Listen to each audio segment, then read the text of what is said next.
अस्सलाम वालेकुम जमात सोएम। आज हमने रफ रजिस्टर पर काम करना है। हमने नज़्म पढ़ी थी छोटी सी जन्नत, उसके सवालों के जवाब हम आज लिखेंगे। तो आप अपना रफ रजिस्टर निकालें, दोनों तरफ आप सीधा बिल्कुल हाशिया लगाएं और उसके दाएं जानिब आज की तारीख और बाएं जानिब आज का दिन लिखें और दरमियान में आप लिखेंगे घर का काम।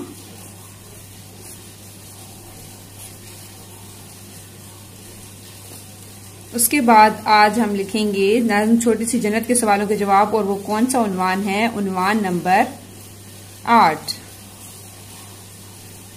उन्वान 8। नज़्म का नाम क्या था? छोटी सी जन्नत। वो यहाँ पर आप सेंटर में लिखेंगे।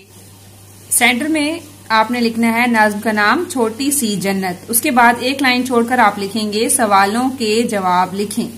उसके बाद एक लाइन छोड़कर आप लिखेंगे सवाल नंबर 1, सीन 1। इसका मतलब है सवाल नंबर 1।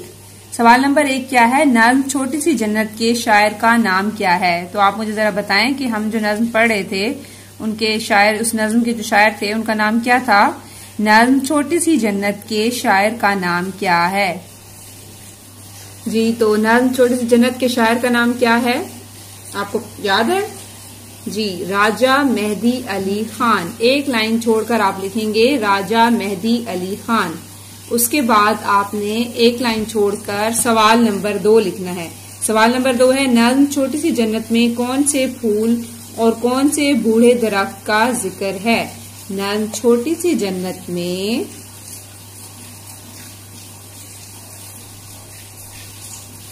जी, तो सवाल नंबर 2 क्या है? नज़्म छोटी सी जन्नत में कौन से फूल और कौन से बूढ़े दरख्त का जिक्र है?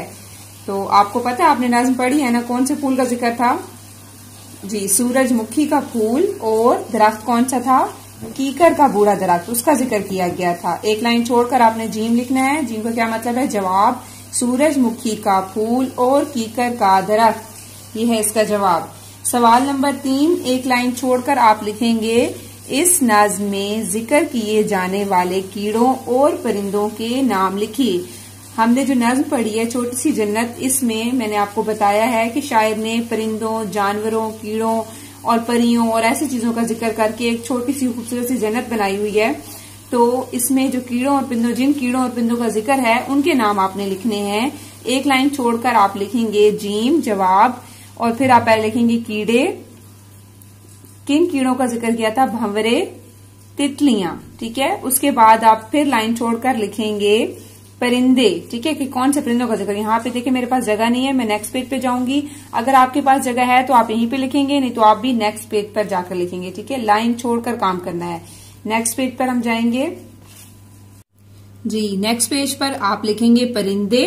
और इस नज़्म में किन परिंदों का जिक्र था? हुदहुद, कोयल, पिपियों, बुलबुल, इन तमाम परिंदों का जिक्र किया गया था। उसके बाद सवाल नंबर 4 आप लिखेंगे एक लाइन छोड़कर और इसका जवाब आपने खुद लिखना है। इसका जवाब मैं नहीं लिखूंगी।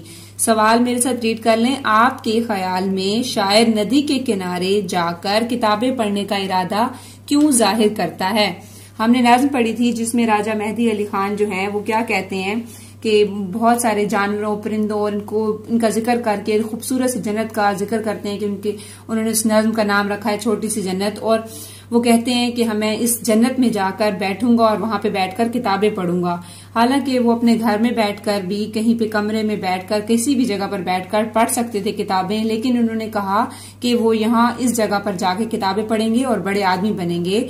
तो उन्होंने ऐसा क्यों सोचा? वो अपने घर में भी बैठकर तो पढ़ सकते थे, तो उन्होंने इस जगह का इंतखाब क्यों किया? तो आपने इस क्यों का जवाब खुद देना है। आपने इसका जवाब खुद से लिखना है। ठीक है, ये है आपका टास्क। और एक और टास्क भी मैं आज आपको देती हूँ। आपका दूसरा टास्क जो है वो ये है, आपने इन अल्फाज को लिखना है और इस तरह से टेबल बनाना है। एक साइड पे आप हकीकी लिखेंगे, एक साइड पे आप तसव्वुराती लिखेंगे।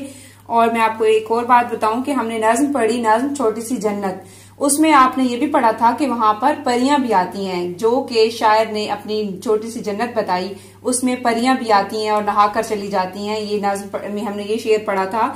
तो परियां जो हैं वो असल में तो नजर नहीं आती ना, आपने कभी देखी है परियां? नहीं देखी ना, मतलब वो उसकी ख्याली बात थी, तसव्वुराती थी।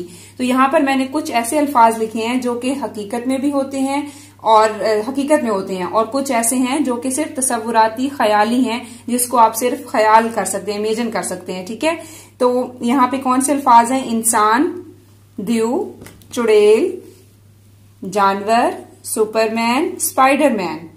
ठीक है, तो अब ये अल्फाज इनमें से कुछ हकीकी हैं जो असल में होते हैं, और कुछ ऐसे हैं जो कि हकीकी नहीं है, वो तसव्वुराती हैं, आपके ख्याली हैं, जो आप कार्टून में देखते हैं। कार्टून्स में आपको नजर आते हैं, रियल में नहीं होते, हकीकी नहीं होते ऐसे।